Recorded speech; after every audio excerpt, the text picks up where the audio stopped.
Welcome to That's OD, where we talk all things LA basketball. It's your boy Ohm here with our dude Dave McMenamin. Dave, as the Lakers turn, what's going on with Anthony Davis? Is he finally we starting to see some optimism here? Are we starting to see some signs of potential return, or is it still kind of murky? Well, let me tell you what I saw at the Lakers practice facility on Wednesday. The doors open, and back in that familiar corner right by the Lakers trainer room where we've seen a post-practice shooting session all season long between the Lakers' big three, it had resumed. We had Anthony Davis on the court with LeBron James and Russell Westbrook getting up shots. Now, I reported earlier this week that Anthony Davis is ready to begin the ramp-up process.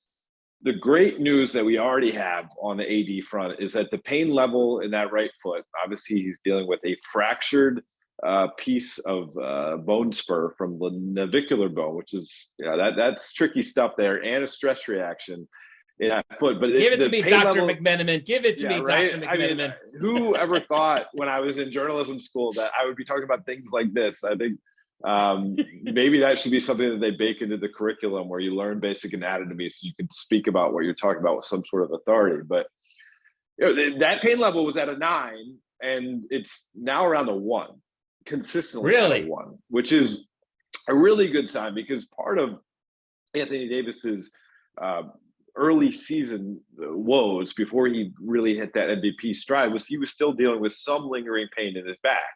And the Lakers as an organization have determined, Anthony Davis works best when he starts pain-free.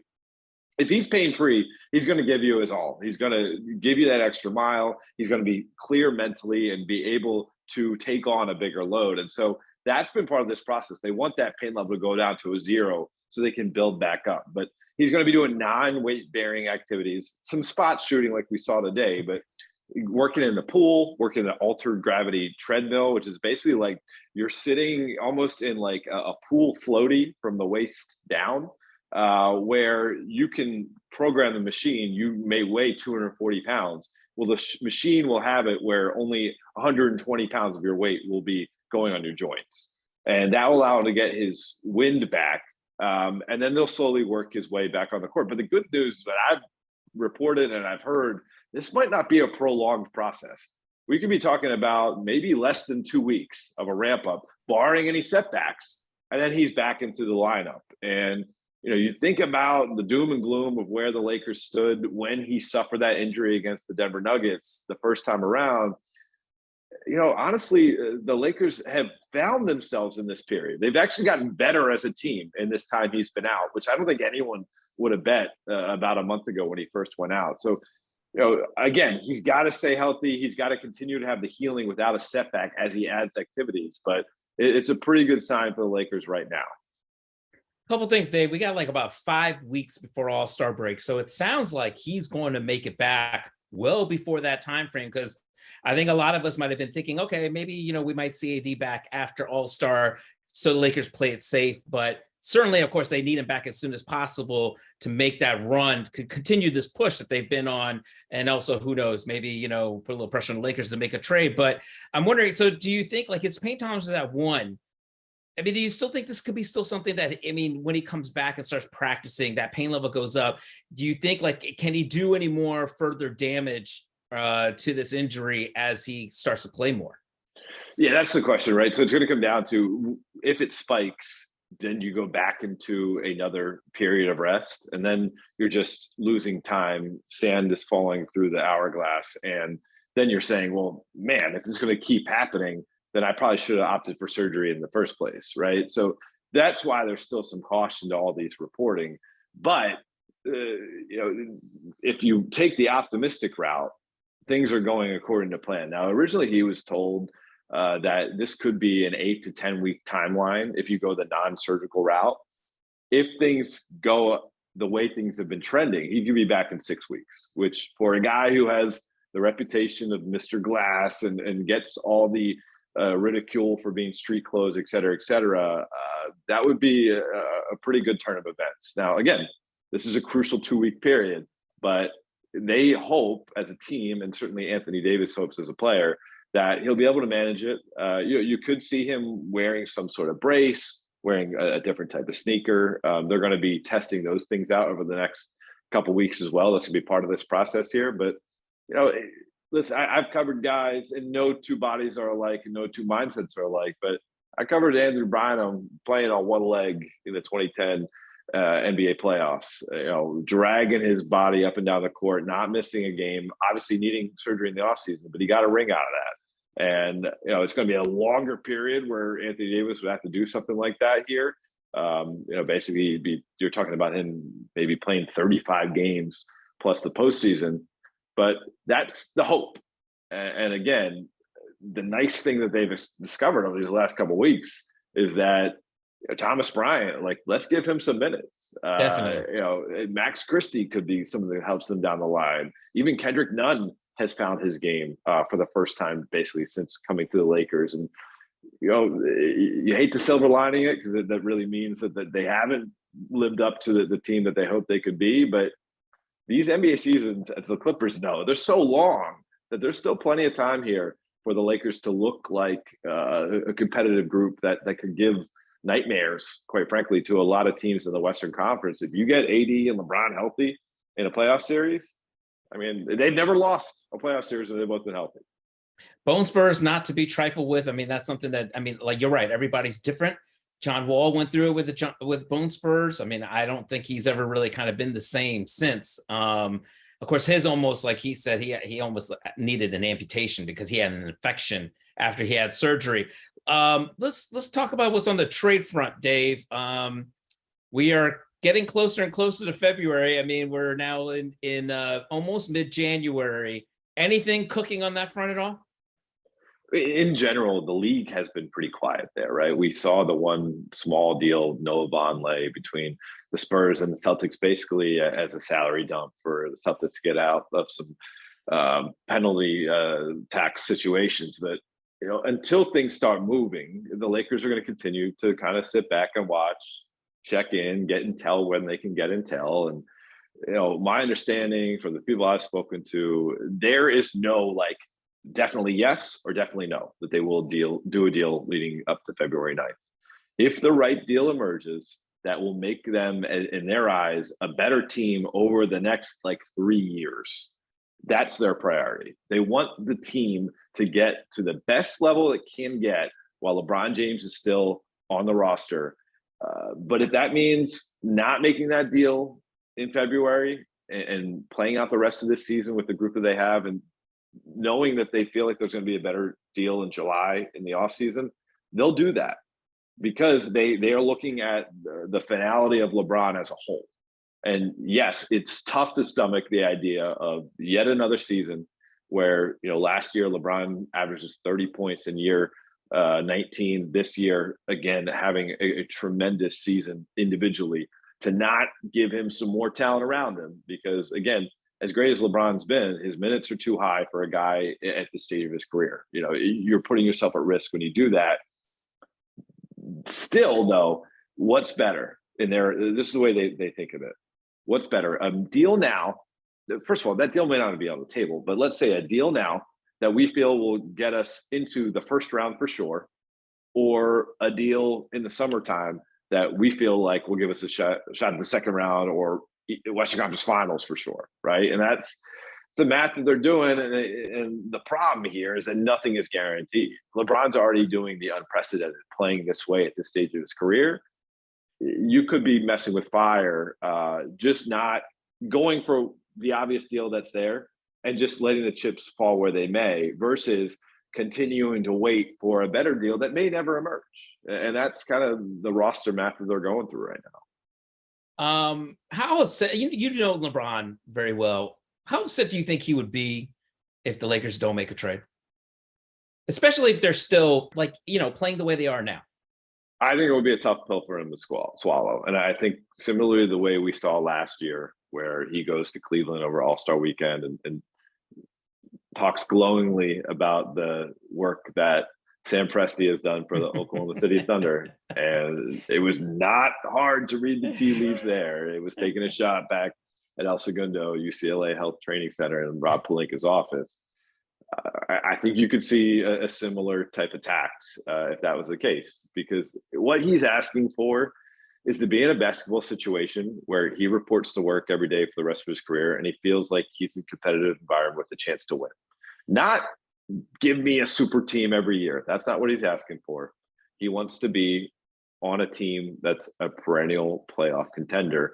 And in today's NBA, you have to be nimble, you have to be young, you have to have switchable pieces, you have to have shooting. Look at that list I just told you. How many of those things apply to the Los Angeles Lakers as currently constructed? Not too many, right? And so I think that's the hope. Get a team, get a system, get a talent pipeline that can check those boxes, because LeBron James feels like if he has the requisite kind of competitive necessities to be in this league, he'll tailor make his game to fit that. And that's going to be the challenge. But quite frankly, that's probably why, if you're Rob Pelinka, you continue to survey and scan and make phone calls, and you don't just go with what would be maybe the obvious trade, like, for instance, the Indiana trade that we've all talked about ad nauseum for months now. Yeah, that's obvious. The Lakers don't have a ton of size. You get a center, they don't have a ton of shooting. You get Buddy Hield. Okay, yeah, that fits in a sense. But does that fit them more or less than trying to find 3 or 4 bodies who can play multiple positions and also hit the three? That's what they got to try to do. Dave, Thomas Bryant, the way Thomas Bryant's playing, that might actually change it. Lakers got to think differently now. Hey, we don't need a guy like Miles Turner as much if Thomas Bryant's going to keep playing like this. Very true. On the other side of the hallway in crypto.com arena, Kawhi Leonard is playing better. Now, since we last talked, the Clippers were on a massive slide. They had the longest losing streak of the Kawhi Leonard, Paul George era, 6 games. They went to Denver. They got absolutely smoked by Denver in the opening minutes. They looked like they wanted no piece of Nikola Jokic, the 2-time reigning MVP. The Denver Nuggets looked like they had a statement game. They were waiting on the Clippers, and it showed. It was so bad. Ty Lue benched Kawhi. Paul George, who surprisingly played in that game after tweaking his hamstring a couple of days before, and didn't bring his starters back in the second half. It was the first of a back-to-back game, so that made sense. What didn't make sense was, well, even though Kawhi only played 14 minutes, he didn't play in the next game at Minnesota, which is usually, I guess that does make sense because that's the Clippers' plan with Kawhi. But Paul George did not play, and we have not seen Paul George since due to his hamstring issue. Kawhi, though, is starting to build a little bit here, and they needed him badly because of that 6-game losing streak. They started to show a little more fight, and in 9 of his last 10 games now that he's played, the only game being the exception in Denver, where it was an absolute blowout, Kawhi's played 30 or more minutes. He played 38 minutes, 36 minutes in his last 2 games. He scored 33 points against Luka Doncic, and they needed it. He actually answered Doncic. Doncic was on one of those rolls, Dave. He scored 20 points in the fourth quarter, another 40-point explosion. I think it's like his NBA leading 9th 40-point game this season, but another 40-point explosion against the Clippers, who he just loves to torment. But Doncic hits a couple big threes, starts to cut down this 23-point lead down to 8.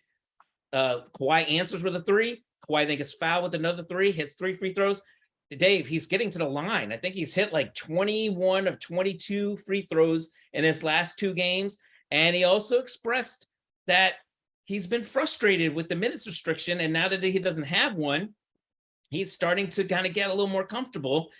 He said in Denver, he actually kind of, I don't know. Wait. He is frustrated with the minutes restriction. The same guy who benched himself to start the year. You can't have it both ways. Who wanted to come? Well, he wanted to come off the bench so that he could play longer stretches and finish games. So, and not have to sit like 35 minutes. Yeah. So I think if Kawhi Leonard calls up Lawrence Frank and Ty Lue and says, I want to play 39 minutes a game, they're going to say, no, come on.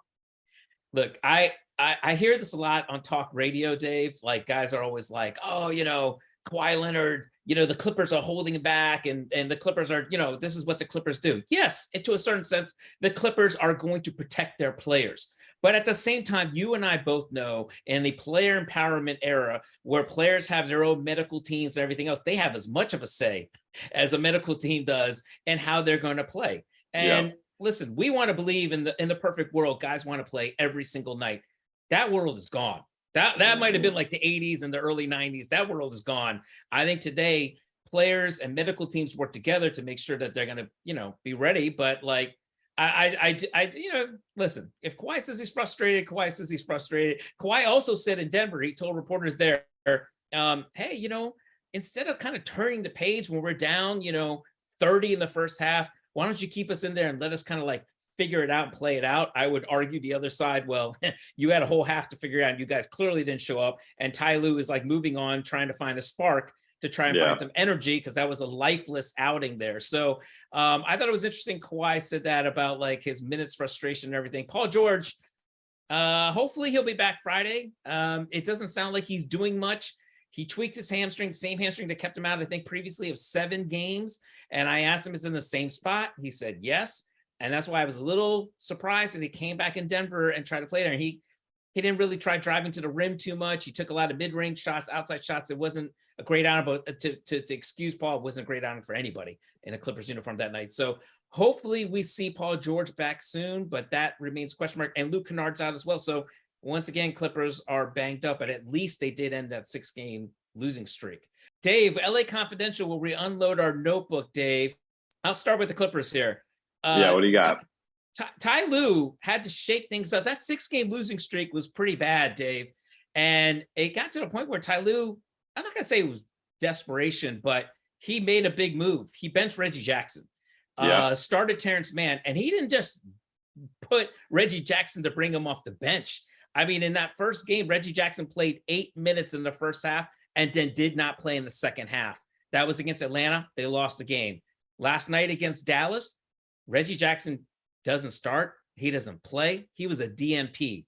It would seem now that he's out of the rotation. I asked Ty Lue, I said, is Reggie Jackson out of the rotation a couple nights ago against Atlanta? He said, no. He said, well, right now it's just Reggie, but the next night it could be somebody else. But I'm just trying to find the right rotation.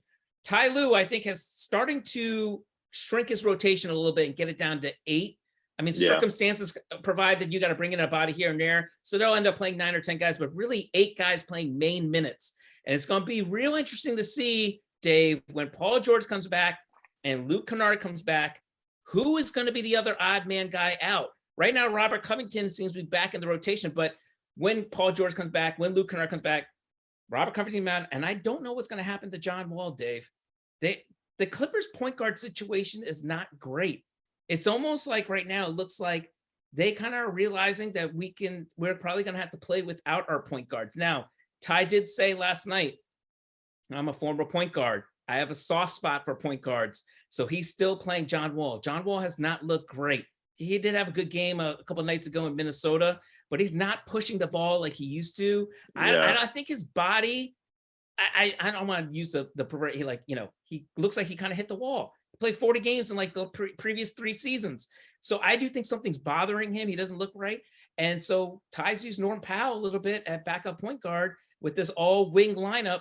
And I'm wondering what's going to happen, in the next few games when they do start to get healthy. It's going to be really interesting. What happens with Reggie though? Like, do you feel like he's the type of guy that takes this in stride, sees the bigger picture for the team, and will recognize that things come and go and there'll be another time they're going to need me? Or do you think this could lead him to not feel as connected to everything that's going on? It's a great question, Dave. Reggie Jackson is a emotional guy.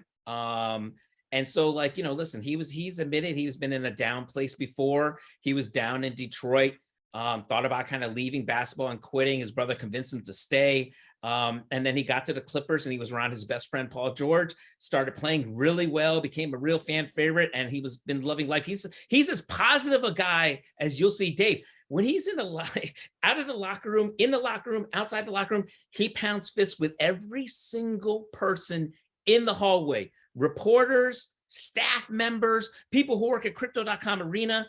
Yeah. But at the same time, I do believe that they kept him in the starting lineup and started him early on to make sure that, he was in this good place, to keep him mentally Mhm. engaged. And I kind of worry now what's going to happen with him out of the lineup. And I asked Nick Batum about that the other night, and Nick Batum said, Reggie Jackson has saved us many times.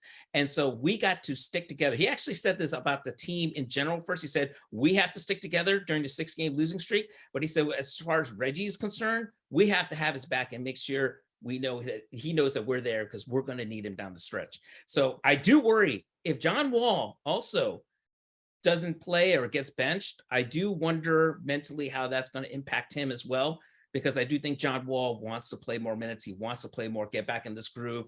It's tough place for Ty Lue to be in. I got to be honest with you. Oh, we talked so much about the Lakers trade deadline options ad nauseum. If you're telling me that Ty Lue may not be using all that much of John Wall and Reggie Jackson as we head towards February, will the Clippers try to package one of those guys to get something to add to this group? So I still think that Ty is going to use at least one of his point guards. I mean, that he's a former point guard. He wants that extension of him on the floor.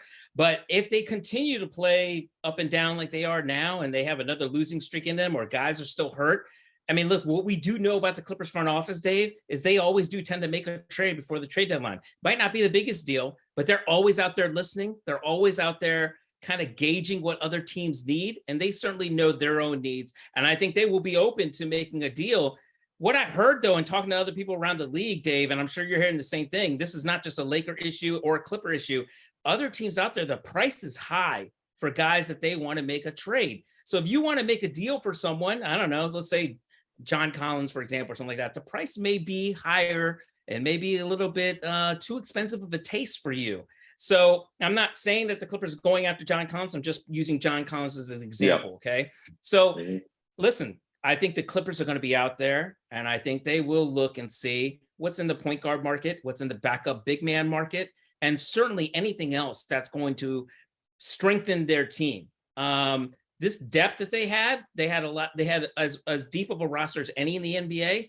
Yeah. I think they're starting to realize it is a good thing, but at the same time, it's not a bad thing for Ty Lue to maybe shorten the rotation a little bit here. So in that case, maybe it does make some other guys expendable. If there is a really good point guard out there who becomes available that we didn't think about, then I think, yeah, they'll take a look at it. I don't know. It's going to be real interesting. I think it all depends on how they're playing before the trade deadline. If all of a sudden they hit this winning streak, maybe they might not want to touch that. So that's right. I think we got to get closer to it. So Dave, what's in your Laker notebook? Well, let's talk about another point guard, notable point guard, former MVP, who's actually having a pretty good season for the Lakers. I'm not going to go over the top and say he's sixth man of the year or anything like that, but Russell Westbrook has found a way to impact winning. And, I've noticed this kind of all season long. Russ launched his clothing brand called Honor the Gift this year. And much the same way we used to see like guys like Judd Bushler wear the Jordans when Jordan had the Jordan 11, yes. Right? Like you saw several, Randy Brown, his teammates would wear his sneakers. Well, some of the guys on the Lakers, I'm talking about Thomas Bryant, Wenyen Gabriel, Juan Anderson, they're wearing the Honor the Gift clothing to a lot of games. Like honestly, usually the tunnel walk you see from Wenyen Gabriel, he is head to toe, bucket hat, graphic tee, flare out pants, whatever, all from Russell's brand. And we talked to Russ at practice this week, and coming off the comments made by Fred VanVleet on JJ Redick's podcast. First of all, great podcast, The Old Man and the Free, one of my favorites out there. But they just spoke about how things have changed off the court in VanVleet's career. And he credited Russell Westbrook as being the player to kind of debride David Stern's old dress code and let it be known that like fashion can look many different ways and still be professional. And we asked Russ about this. He said that really that's been a prideful part of his legacy in the league. He loves his ability to express himself that way. But I want to just dig into guys wearing his clothing because, again, we're so used to guys wearing sneakers. Like, didn't Pat Bev wear some PGs the other day? Yeah, right. You see stuff like that all the time, right? But this is, so I was like, so did you outfit Wenyen? Like, was this part of your marketing idea that you give him free clothing? And he's like, no. Wenyen told me that he didn't want free stuff. He went and bought them the clothes himself. Washington Anderson told us that he went to the store with his girlfriend, and Russ has a brick and mortar store in mid-city Los Angeles. He said his girlfriend went there 3 straight days, and he went there one of the days with her. He said he bought every single male item of clothing in his size in the store. He's dropped several $1,000s just to support his teammate. And to me, like, this isn't just talking about superfluous stuff and what Russ is going to do post NBA playing career. This shows to me that for a guy who had trouble connecting with the Lakers locker room last season for a variety of reasons, mostly based on the frustrations from how he was fitting on the court, he has a true connection to this year's group.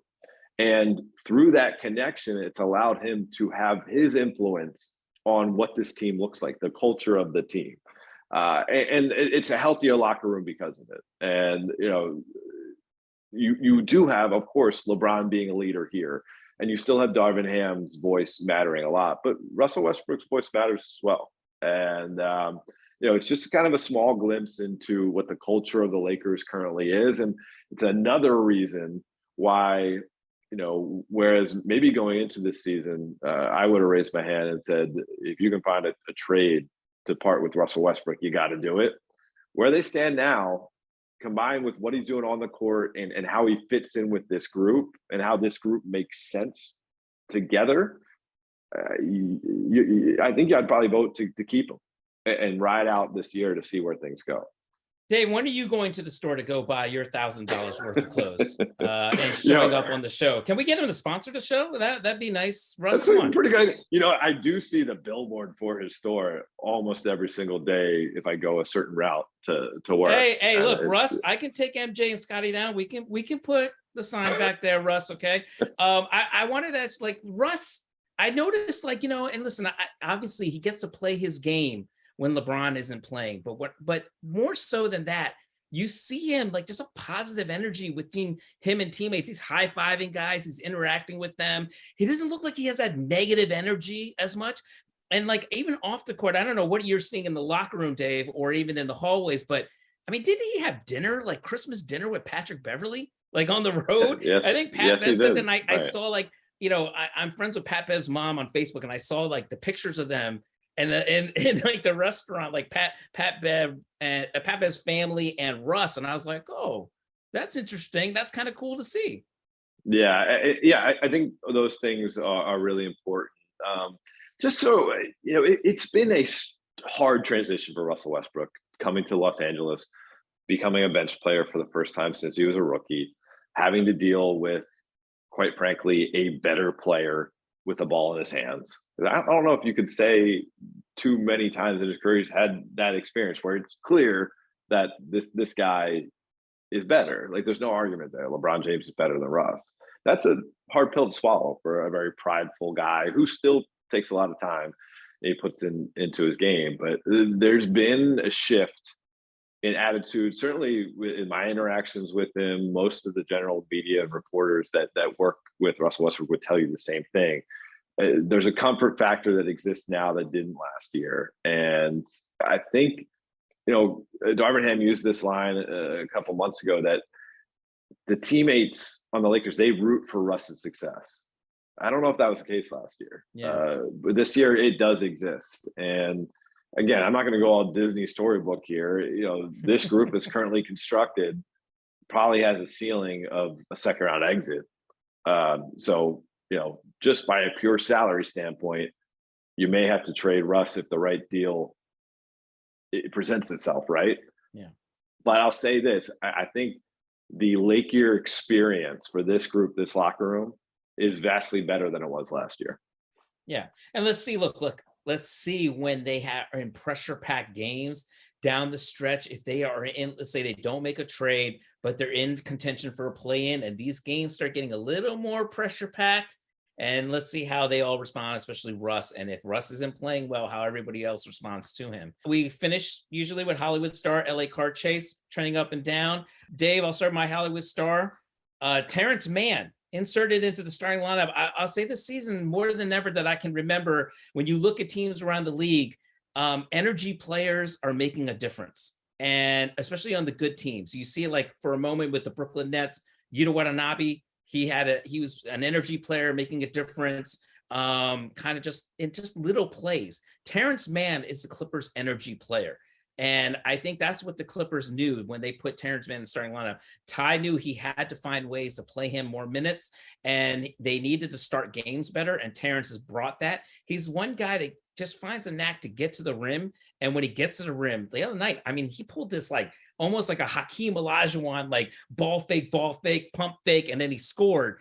And these are like things that like, it's like a little chaos that he brings for opposing defenses. That's been good. They've gotten off to better starts. They've had better energy. So I think Terance Mann is doing well. I'm not saying that this starting line is going to last, but certainly the last 2 games has worked for Ty Lue.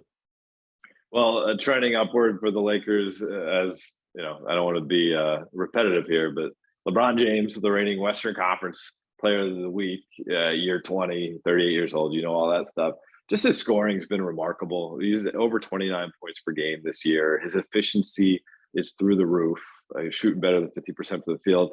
His free throws are actually improving now. His three-pointer, I don't know what happened to it. It's missing. Someone sat on a search party for the 3. But other than that, his offensive game has been impeccable. And, like, he is on the march for Kareem Abdul-Jabbar's all-time record. We are narrowing in on it. He's 422 points away. If he keeps up this 29 points per game and doesn't miss any games moving forward, he's only need about 15 more games to pass it. We're talking like February 9th, the day of the trade deadline, huh? He right now is on pace to pass it against the Milwaukee Bucks at home at Crypto.com Arena. Dave, that's the game I picked. At the start of the season, they asked the staff members to pick what game you think LeBron James is going to break the record. I picked Milwaukee because I just thought it would be poetic because of Kareem Abdul-Jabbar. There you go. Yeah, the Kareem factor, you have the passing. And LeBron is certainly cognizant of all those things. Right. Now, the game after it is against Steph Curry and the Warriors, and that's probably the most significant opponent he's had in his entire career. But that's a road game. And LeBron did tell me when we sat down last week for an interview talking about all of his scoring accomplishments that he'd like to do it at home if he can control it. And, you know, knowing him, he can control it. But you think Kareem will be there, right, Dave?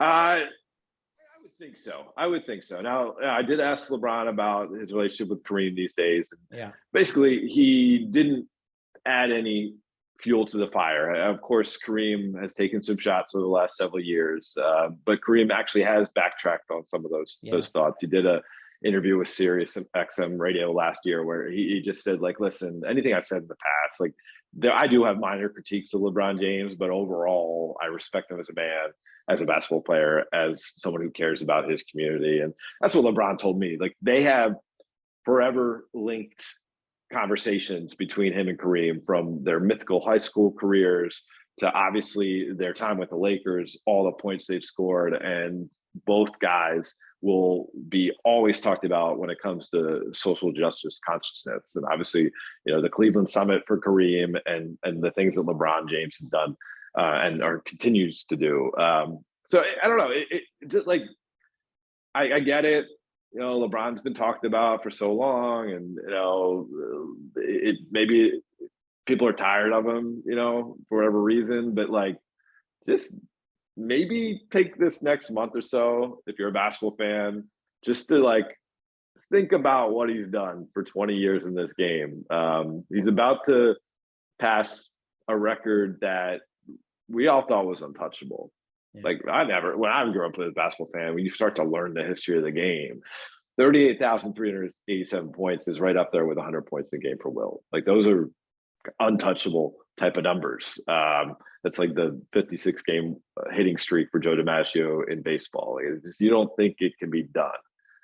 He's going to do it. And so, give him the Hollywood star. And I got to say, like, look, we always thought that if that record was going to be broken, it was going to be broken by a, like, unbelievable explosive scorer, like a Michael Jordan type or whatever, right? Like Allen Iverson, whatever. But I mean, LeBron James, who's always, more magic than Michael from the way he plays the game.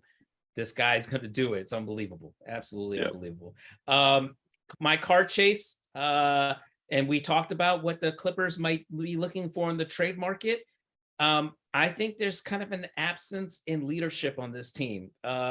You see it in their 6-game losing streak, where if Kawhi Leonard and Paul George are not going to play every night and not be there all the time, who is the dominant voice in that locker room to help lead them? Yes, this team has a lot of veterans, Dave. Marcus Morris Sr., Nick Batum, John Wall, Reggie Jackson. They have a lot of veterans, but usually if your best player is not your strongest leader or most vocal leader, you need another really strong presence. You look at all the other Kawhi Leonard teams, you had a Kyle Lowry there, you had Tony Parker, Tim Duncan, Manu Ginobili. And I'm not trying to knock Kawhi Leonard here, but I'm just saying that he's not that vocal. He's even admitted that in the past. Like, he tries to lead by example, but it's hard to lead by example if you're on a minutes restriction or you're not playing on back-to-back nights. So this might be something that, maybe the Clippers will be looking for, another strong presence in the locker room. Ty Lue obviously is a leader for them, but during that 6-game stretch, it wasn't pretty, Dave. So I am curious to see, how this plays out, because this has always been one thing we've talked about ever since Kawhi and Paul joined forces. Do they have enough leadership? Do they have enough chemistry? Do they have enough continuity? So that's something that I'll be on the lookout. And that's tough to add this late in the game, right? To get the right type of voice that can join into the mix and not seem like an outsider. There's someone on the Clippers staff, Damon Jones, actually pulled that off for the Cavs, signing late in that 2016 season, the last day of the season, actually. And he ended up having a voice and being a leader on that team in that locker room. But you got to find the right type of individual. For the Lakers side of things, like, it's been good, right? You have good news that AD is returning. LeBron James playing out of his mind. They just had a 5-game winning streak, and they've had an overall winning record without AD. But if we're going to pick LA car chase, look at the way the winning streak ended in Denver against the guy who could win MVP again this year, Nikola Jokic. Not that there's anything that you had to feel bad about losing in Denver, to a rested Denver team when you don't have LeBron or AD or Austin Reeves or Lonnie Walker, Pat Beverly goes out, Troy Brown Jr. is out. Like, they were severely undermanned. I'm just looking down the line. Let's say the Lakers get things right and they make up that gap and they get into the playoffs. Denver's going to be waiting for them. And Denver is so good around Nikola Jokic. He only took 5 shots the other night. 5 shots. He made them all, but has a triple-double with 5 shots. And, you covered Jason Kidd for a long time. I know he's the type of guy who had that type of impact. But to see Nikola Jokic get 16 assists from the center position, and just that, like, he had a drive against the Lakers where he went too far baseline. It looked like he was, right? And it's like, he's going to be trapped. Yeah. Oh, and he just kept holding on to the ball, and dumped it off right at the last minute to Aaron Gordon for an easy bucket. Like, he is so smart, so savvy. And I don't think there's any one player in the entire league that can stop him, but the Lakers don't have the personnel really to put on him. As great as a defender Anthony Davis is, that's someone he hasn't done all that well against. And when the Lakers beat the Nuggets in the playoffs a couple of years ago, and obviously Jokic has gotten better since then, but they had Dwight Howard. Jamal Murray was hurting that game, but I do think Anthony Davis is the key there because he's such a matchup problem for the other team. But you're right, Jokic is only getting better, Dave. And I say this to people when they talk about the MVP race all the time, and there's the argument for Joel Embiid, and Joel Embiid is great. I am not taking anything away from him, okay? Absolutely deserving. But Jokic, you have to watch him. The basketball IQ, the little things he does night in, night out, that does not show up on the stat sheet. This is not going to be a guy that's going to overwhelm you 50 and 20. You know what I mean? But when he has these nights where it's like 25, 18, 12 assists, the impact is unbelievable at how he can beat you in so many different ways. You double team him, he finds a way to beat you. He can see over everybody. And of course, you can make the argument he's the best passer in the game today, not just the best passing big man, best passer today. Clippers, he dominated the Clippers. They didn't even need him. It was barely even used in the first half. And that's going to be another interesting for the Clippers, how these LA teams match with Jokic if they face him. The Clippers have Ivica Zubac, and then after that, the biggest guy they have left is Moses Brown. So that's another thing that, we're going to have to see what the Clippers do at backup center position, because, if you look at playoff positioning and who they might have to face, there's a big man everywhere in the West. You know what I mean? And including the Lakers, who have a matchup issue for the Clippers. Yeah, so I mean, Nikola Jokic is going to make a lot of people think long and hard about their MVP ballot this year. Quite frankly, he could be the guy. He could be the deserving guy to win it this year, and he could be a major problem for both these LA teams or either of them if they face the Nuggets in the playoffs. So that's it. Episode 12. That's OD for home. I'm Dave. Treat the game well. It'll treat you well. We'll be back. We only got 1 month left till the NBA trade deadline. Let's get some trades out there we can talk about. Thanks for watching ESPN on YouTube. For live streaming sports and premium content, subscribe to ESPN+.